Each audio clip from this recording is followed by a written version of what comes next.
Russian researchers in the late 1940s kept 5 people awake for 15 days using an experimental gas-based stimulant. They were kept in a sealed environment to carefully monitor their oxygen intake so the gas didn't kill them, since it was toxic in high concentrations. This was before closed-circuit cameras, so they had only microphones and 5-inch thick glass, porthole-sized windows into the chamber to monitor them. The chamber was stocked with books, cots to sleep on but no bedding, running water and toilet, and enough dried food to last all 5 for over a month. The test subjects were political prisoners deemed enemies of the state during World War II. Everything was fine for the first 5 days. The subjects hardly complained, having been promised, falsely, that they would be freed if they submitted to the test and did not sleep for 30 days. Their conversations and activities were monitored, and it was noted that they continued to talk about increasingly traumatic incidents in their past, and the general tone of their conversations took on a darker aspect after the 4-day mark. After 5 days, they started to complain about the circumstances and events that led them to where they were, and started to demonstrate severe paranoia. They stopped talking to each other and began alternately whispering to the microphones and one-way mirrored portholes. Oddly, they all seemed to think that they could win the trust of their experimenters by turning over their comrades, the other subjects in captivity, with them. At first, the researchers suspected this was an effect of the gas itself. After 9 days, the first of them started screaming. He ran the length of the chamber, repeatedly yelling at the top of his lungs for 3 hours straight. He continued attempting to scream, but was only able to produce occasional squeaks. The researchers postulated that he had physically torn his vocal cords. The most surprising thing about this behavior is how the other captives reacted to it. Or rather, didn't react to it. They continued whispering to the microphones until the second of the captives started to scream. The 2 non-screaming captives took the books apart, smeared page after page with their own feces, and pasted them calmly over the glass portholes. The screaming promptly stopped. So did the whispering to the microphones. After 3 more days passed, the researchers checked the microphones hourly to make sure they were working, since they thought it was impossible that no sound could be coming with 5 people inside. The oxygen consumption in the chamber indicated that all 5 must still be alive. In fact, it was the amount of oxygen 5 people would consume at a very heavy level of strenuous exercise. On the morning of the 14th day, the researchers did something they said they would not do to get a reaction from the captives. They used the intercom inside the chamber, hoping to provoke any response from the captives they were afraid were either dead or vegetables. They announced, "We are opening the chamber to test the microphones. Step away from the door and lie flat on the floor, or you will be shot. Compliance will earn one of you your immediate freedom." To their surprise, they heard a single phrase in a calm voice response. "We no longer want to be freed." Debate broke out among the researchers and the military forces funding the research. Unable to provoke any more response using the intercom, it was finally decided to open the chamber at midnight on the 15th day. The chamber was flushed of the stimulant gas and filled with fresh air, and immediately voices from the microphone began to object. 3 different voices began begging, as if pleading for their life of loved ones, to turn the gas back on. The chamber was opened and soldiers sent in to retrieve the test subjects. They began to scream louder than ever, and so did the soldiers when they saw what was inside. 4 of the 5 subjects were still alive, although no one could rightly call the state that any of them in life. The food rations past day 5 had not been so much as touched.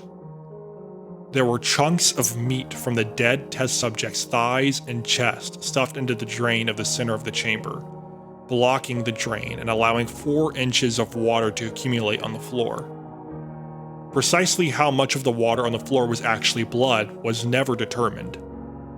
All 4 surviving test subjects also had large portions of muscle and skin torn away from their bodies. The destruction of flesh and exposed bone on their fingertips indicated that the wounds were inflicted by hand, not with teeth as the researchers initially thought. Closer examination of the position and angles of the wounds indicated that most, if not all of them, were self-inflicted. The abdominal organs below the ribcage of all 4 test subjects had been removed, while the heart, lungs, and diaphragm remained in place. The skin and most of the muscles attached to the ribs had been ripped off, exposing the lungs through the rib cage. All the blood vessels and organs remained intact. They had just been taken out and laid on the floor, fanning out around the eviscerated but still living bodies of the subjects. The digestive tract of all four could be seen working, digesting food. It quickly became apparent that what they were digesting was their own flesh that they had ripped off and eaten over the course of days. Most of the soldiers were Russian special operatives at the facility, but still many refused to return to the chamber to remove the test subjects. They continued to scream to be left in the chamber and alternately begged and demanded that the gas be turned back on, lest they fall asleep. To everyone's surprise, the test subjects put up a fierce fight in the process of being removed from the chamber. One of the Russian soldiers died from having his throat ripped out. Another was gravely injured by having his testicles ripped off, and an artery in the leg severed by one of the subject's teeth. Another 5 of the soldiers lost their lives if you count ones that committed suicide in the weeks following the incident. In the struggle, one of the 4 living subjects had his spleen ruptured and he bled out almost immediately. The medical researchers attempted to sedate him, but this proved impossible. He was injected with more than 10 times the human dose of a morphine derivative and still fought like a cornered animal, breaking the ribs and arm of one doctor.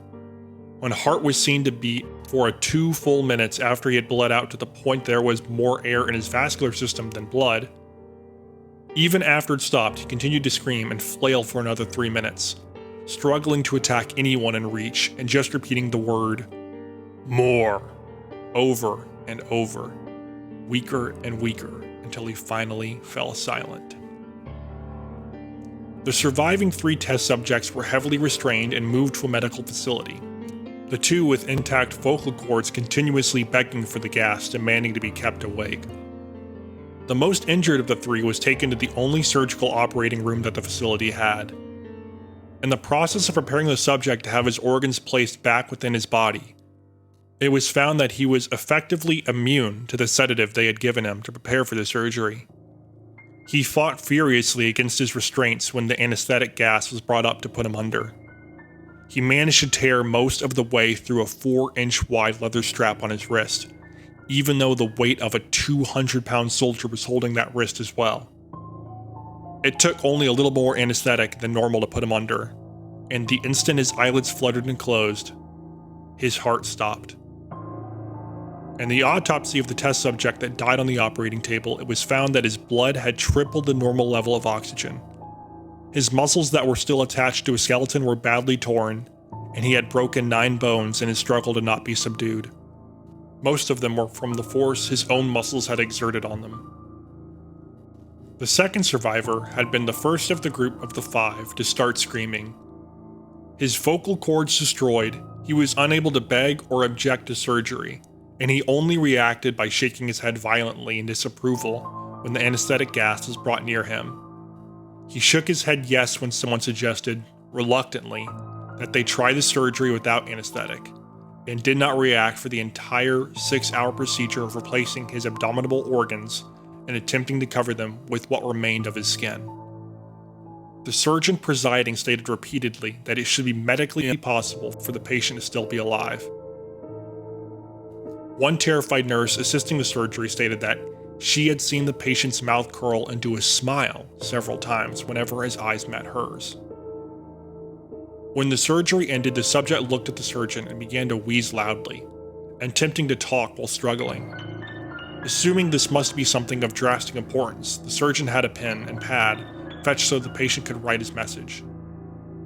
It was simply, "Keep cutting." The other 2 test subjects were given the same surgery, both without anesthetic as well.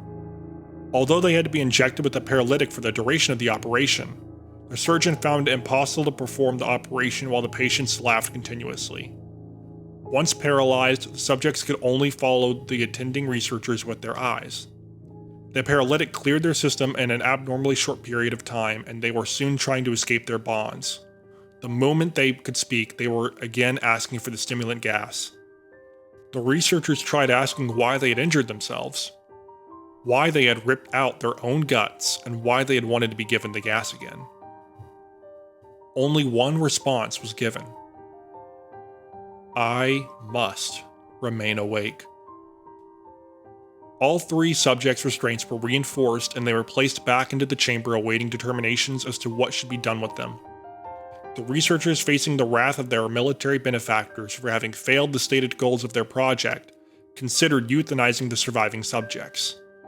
The commanding officer, a former KGB agent, instead saw potential and wanted to see what would happen if they were put back on the gas.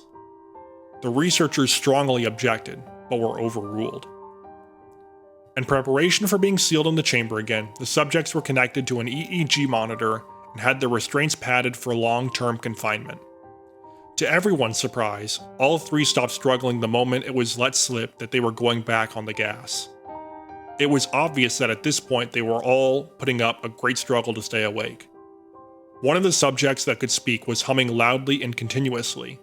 The mute subject was straining his legs against the leather bonds with all his might, first left, then right, then left again, for something to focus on. The remaining subject was holding his head off the pillow and blinking rapidly. Having been the first to be wired for EEG, most of the researchers were monitoring his brainwaves in surprise. They were normal most of the time, but sometimes flatlined inexplicably. It looked as if he were repeatedly suffering from brain death, before returning to normal. As they focused on paper scrolling out the brainwave monitor, only one nurse saw his eyes slip shut at the same moment his head tilted to the pillow. His brainwaves immediately changed to that of a deep sleep, then flatlined for the last time as his heart simultaneously stopped. The only remaining subject that could speak started screaming to be sealed in now. His brainwaves showed the same flat lines as the one who had just died from falling asleep. The commander gave the order to seal the chamber with both subjects inside, as well as 3 researchers. One of the named 3 immediately drew his gun and shot the commander point blank between the eyes, then turned the gun on the mute subject and blew his brains out as well. He pointed his gun at the remaining subject, still restrained to a bed as the remaining members of the medical and research team fled the room. I won't be locked in here with these things. Not with you. And he screamed at the man strapped to the table. What are you? I must know. The subject smiled. Have you forgotten so easily? The subject asked. We are you. We are the madness that lurks within you all, begging to be set free at every moment in your deepest animal mind. We are what you hide from in your beds every night. We are what you sedate into silence and paralysis when you go to the nocturnal haven where we cannot tread. The researcher paused, then aimed at the subject's heart, and fired. The EEG flatlined as the subject weakly choked out. So nearly free.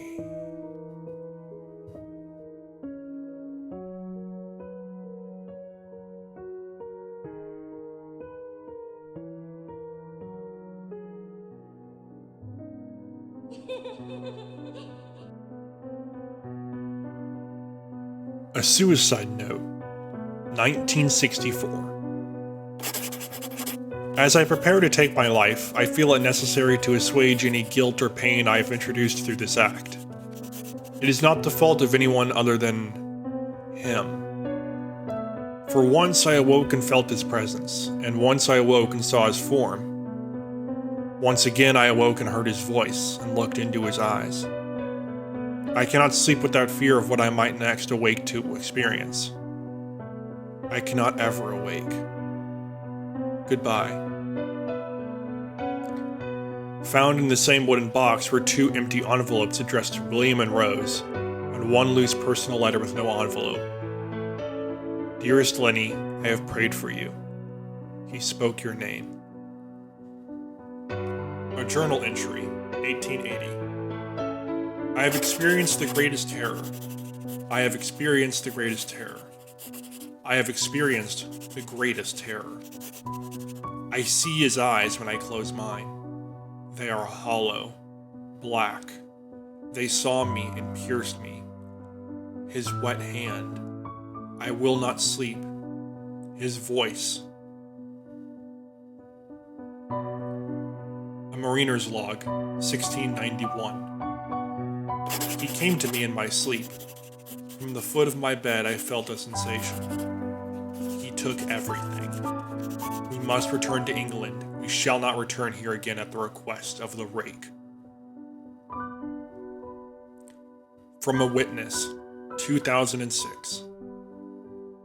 3 years ago, I had just returned from a trip from Niagara Falls with my family for the 4th of July. We were all very exhausted after a long day of driving, so my husband and I put the kids right to bed and called it a night. At about 4 a.m., I woke up thinking my husband had gotten up to use the restroom. I used the moment to steal back the sheets, only to wake him up in the process. I apologized and told him I thought he got out of bed. When he turned to face me, he gasped and pulled up his feet from the end of the bed so quickly that his knee almost knocked me out of the bed. He then grabbed me and said nothing. After adjusting to the dark for half a second, I was able to see what caused the strange reaction. At the foot of the bed, sitting and facing away from us, there was what appeared to be a naked man or a large, hairless dog of some sort. Its body position was disturbing and unnatural. It's as if it would have been hit by a car or something. For some reason, I was not instantly frightened by it, but more concerned as to its condition. At this point, I was somewhat under the assumption that we were supposed to help him. My husband was peering over his arm and knee, tucked into the fetal position, occasionally glancing at me before returning to the creature. In a flurry of motion, the creature scrambled around the side of the bed and then crawled quickly in a flailing sort of motion right along the bed until it was less than a foot from my husband's face. The creature was completely silent for about 30 seconds. Or probably closer to 5, it just seemed like a while. Just looking at my husband. The creature then placed its hand on his knee and ran into the hallway leading to the kids' rooms.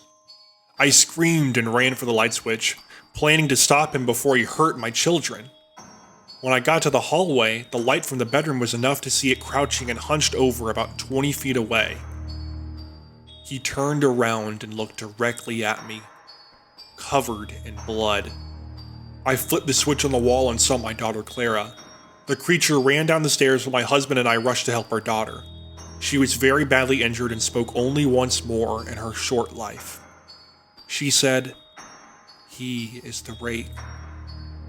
My husband drove his car into a lake that night while rushing our daughter to the hospital. He did not survive. Being a small town, news got around pretty quickly. The police were helpful at first, and the local newspaper took a lot of interest as well. However, the story was never published, and the local television news never followed up either. For several months, my son Justin and I stayed in a hotel near my parents' house. After we decided to return home, I began looking for answers myself. I eventually located a man in the next town over who had a similar story. We got in contact and began talking about our experiences. He knew of 2 other people in New York who had seen the creature we now referred to as the Rake. It took the 4 of us about 2 solid years of hunting on the internet and writing letters to come up with a small collection of what we believed to be accounts of the Rake. None of them gave any details, history, or follow-up. One journal had an entry involving the creature in its first 3 pages and never mentioned it again. A ship's log explained nothing of the encounter, saying only that they were told to leave by the Rake. That was the last entry in the log. There were, however, many instances where the creature's visit was one of a series of visits with the same person. Multiple people also mentioned being spoken to, my daughter included. This led us to wonder if the Rake had visited any of us before our last encounter. I set up a digital recorder near my bed and left it running all night, every night, for 2 weeks. I would tediously scan through the sounds of me rolling around in my bed each day when I woke up. By the end of the second week, I was quite used to the occasional sound of sleep when blurring through the recording at 8 times the normal speed. This still took almost an hour every day. On the first day of the 3rd week, I thought I had heard something different. What I found was a shrill voice. It was the Rake. I can't listen to it long enough to even begin to transcribe it. I haven't let anyone listen to it. All I know is that I've heard it before. and I now believe that it spoke when it was sitting in front of my husband. I don't remember hearing anything at the time, but for some reason the voice on the recorder immediately brings me back to that moment. The thoughts that must have gone through my daughter's head make me very upset. I have not seen the Rake since he ruined my life, but I know that he has been in my room while I slept. I know in fear that one night I'll wake up to him staring at me.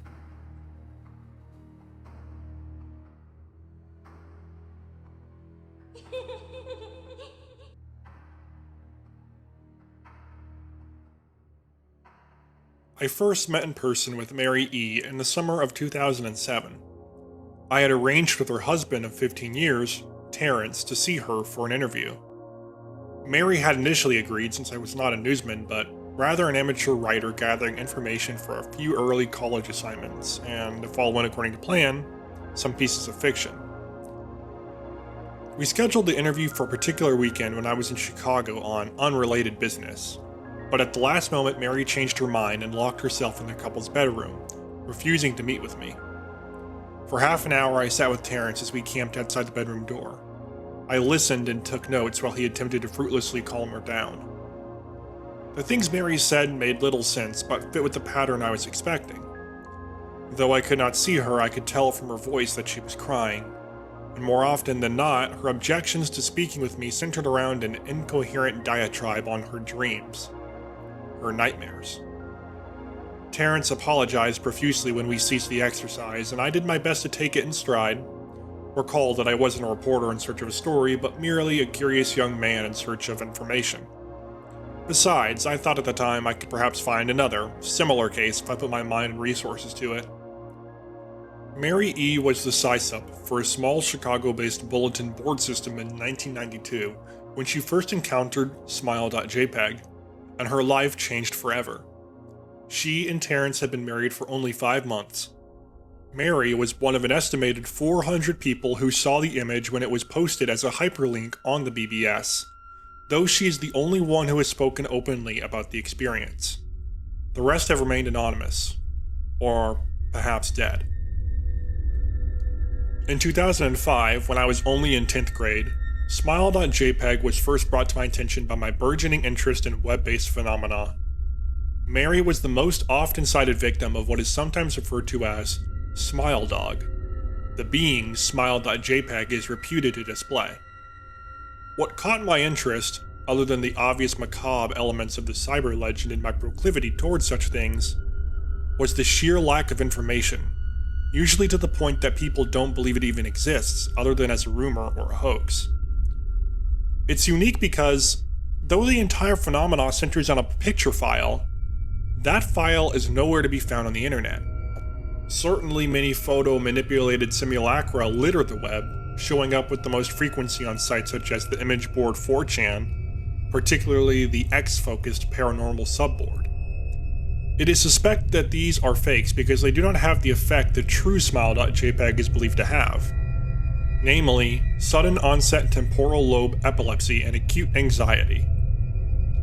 This purported reaction in the viewer is one of the reasons the phantom-like Smile.jpg is regarded with such disdain, since it is patently absurd.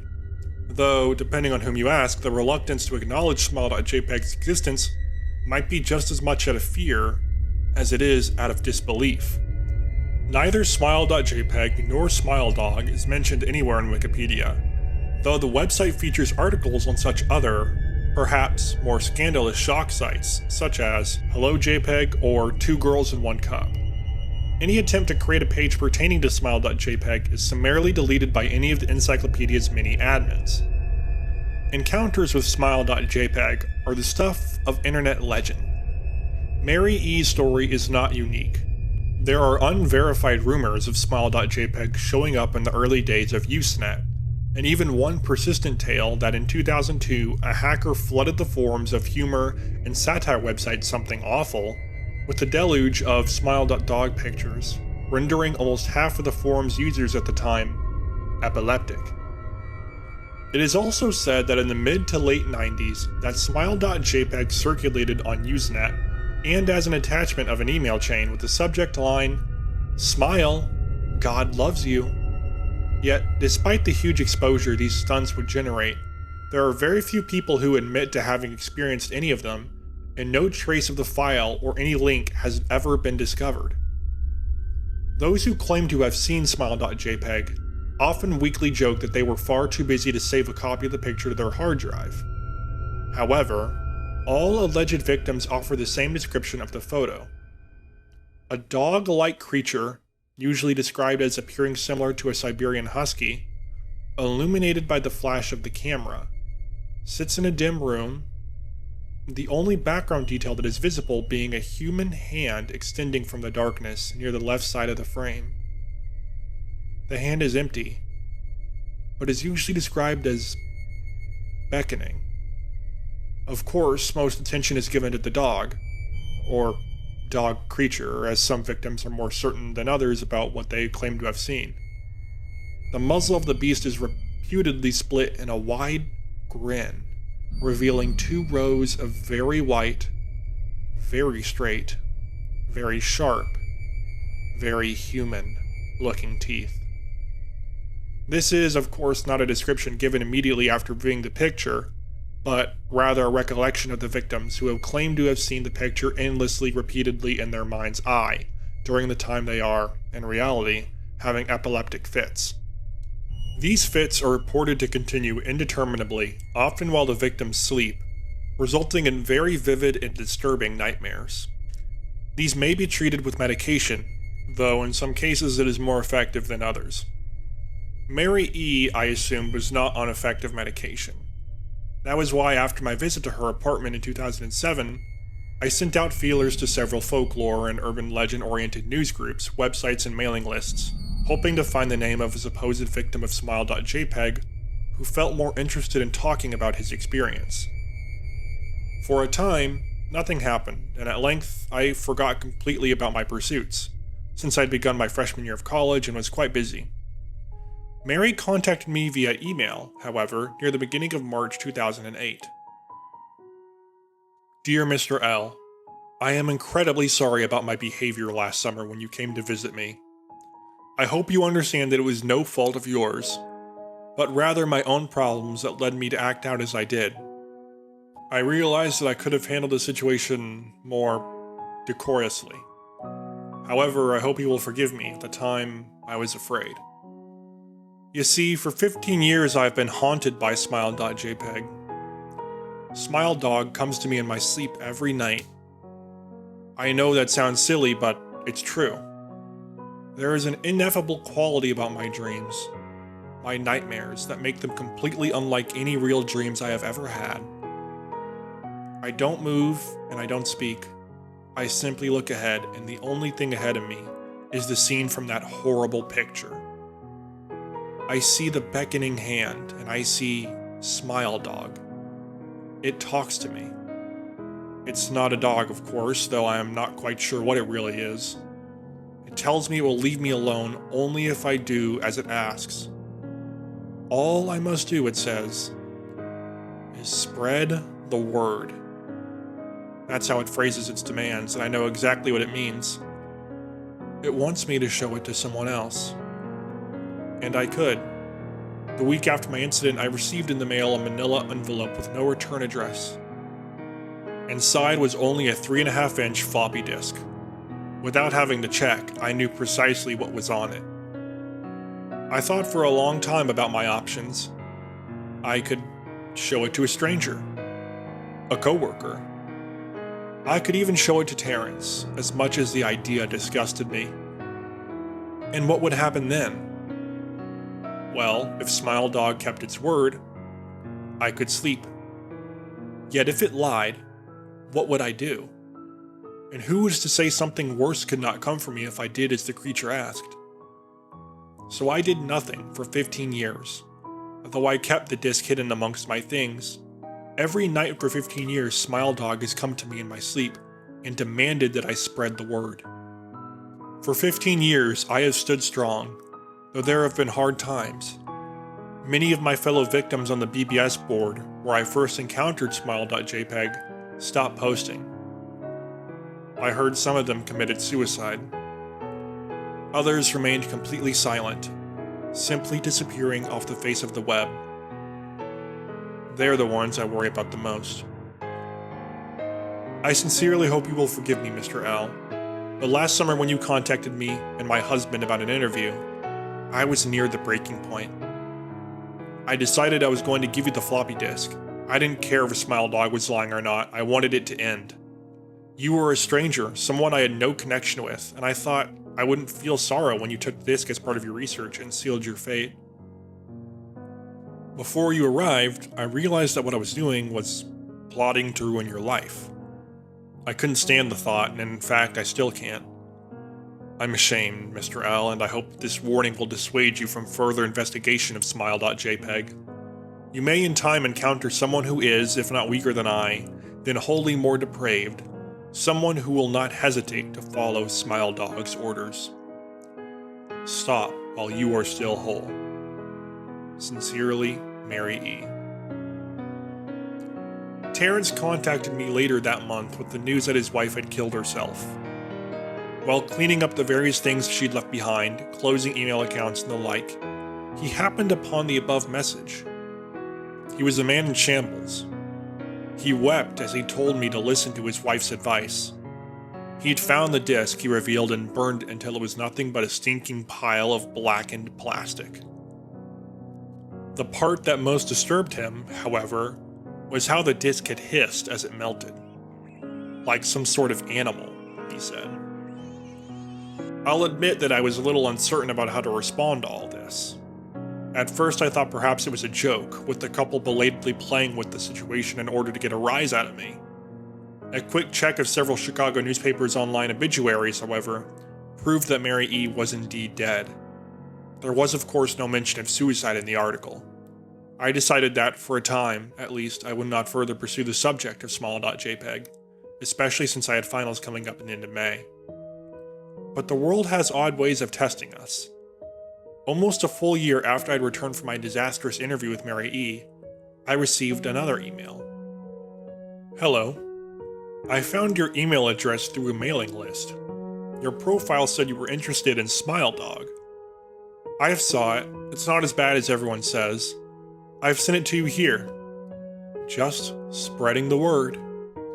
The final line chilled me to the bone. According to my email client, there was one file attachment called, naturally, Smile.jpg. I considered downloading it for some time. It was most likely a fake, I imagined, and even if it weren't, I was never wholly convinced of Smile.jpg's peculiar powers. Mary E.'s account had shaken me, yes, but she was probably mentally ill or unbalanced anyway. After all, how could a simple image do what Smile.jpg was said to accomplish? What sort of creature was it that could break one's mind with only the power of the eye? And if such things were patently absurd, then why did the legend exist at all? If I downloaded the image, if I looked at it, and if Mary turned out to be correct, if Smile.dog came to me in my dreams demanding that I spread the word, what would I do? Would I live my life as Mary had, fighting against the urge to give in until I died? Or would I simply spread the word, eager to be put to rest? And if I chose the latter route, how could I do it? Whom would I burden in turn? If I went through with my earlier intention to write a short article about Smile.jpg, I decided I could attach it as evidence, and anyone who read the article, anyone who took interest would be affected. And even assuming the Smile.jpg attached to the email was genuine, would I be capricious enough to save myself in that manner?